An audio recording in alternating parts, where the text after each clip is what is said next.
అందరికీ నమస్కారం. Welcome to Prajakshetram. ఆంధ్రప్రదేశ్లో లోక్సత్తా జయప్రకాష్ నారాయణ గారు ఎన్డీఏ కూటమికి మద్దతు ప్రకటించారు. జేపీ గారి మద్దతును స్వాగతించిన చంద్రబాబు గారు ఆంధ్రప్రదేశ్లో ప్రజాస్వామ్య పునరుద్ధరణకు ప్రజాస్వామ్యవాదులు ఏకం కావాలని పిలుపునిచ్చారు. అయితే ఇదే చంద్రబాబు గారు గతంలో లోక్సత్తాతో టీడీపీ ఎన్నికల్లో నష్టపోయినట్లు చెప్పడం తెలిసిందే కదా. 3 రాజధానులు, ఉద్యోగుల అంశాల్లోనూ ఈ మధ్యనే ఆప్కా వజ్రోత్సవ వేడుకలోనూ ఆంధ్రప్రదేశ్ ప్రభుత్వ తీరును మెచ్చుకున్న జేపీ గారు అప్పట్లో వైసీపీ శ్రేణుల నుంచి పొగడ్తలను పొందారు. తాజాగా జేపీ గారు ఏపీలో టీడీపీకి, ఎన్డీఏకు మద్దతు ఇవ్వడంతో వైసీపీ శ్రేణుల నుంచి తీవ్రమైన విమర్శలను ఎదుర్కొంటున్నారు. జయప్రకాష్ నారాయణ గారు ఎన్డీఏకి మద్దతు తెలుపుతూ అందుకు గల కారణాలను వెల్లడించారు.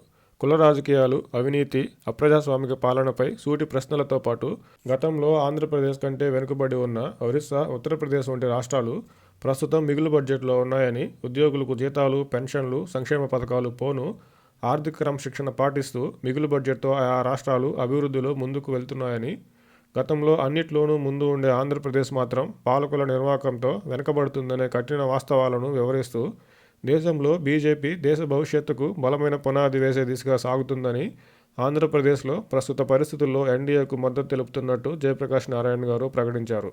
కేవలం సంక్షేమమే కాకుండా అభివృద్ధి, మౌలిక వసతుల కల్పన, సంక్షేమం మధ్య సమతుల్యత పాటించాలని చెప్తూ ప్రస్తుతం ఆంధ్రప్రదేశ్లో ఉన్న రాజకీయ పోటీలో ఎన్డీఏ కూటమి అయితే ఆ సమతుల్యత పాటిస్తుందని భావించి ఎన్డీఏకు మద్దతు ఇస్తున్నట్టు జేపీ గారు చెప్పడం జరిగింది.